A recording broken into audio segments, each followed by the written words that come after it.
per zararda da ekonomi. Sad hazarı mense milyon meri kuli dhan terin demirin. Gerek ki vi harbi devletten izin medin. Yani vay ki çepim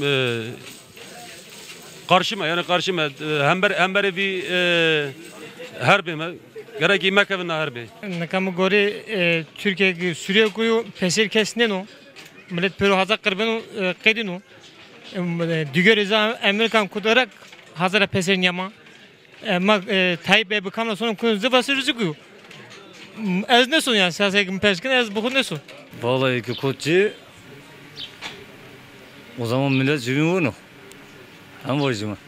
Ya ne olacağım çıkıyor ama kuneci Tayyip orada Türkçe'de Tayyip yazıyor.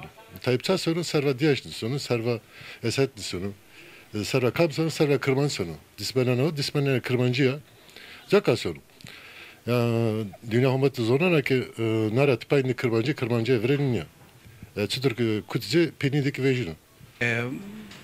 İşit goni ver oxora, koto verte mileti cenuçi seno, domanuçi seno, fark ne kano yani herkes seri bir neno.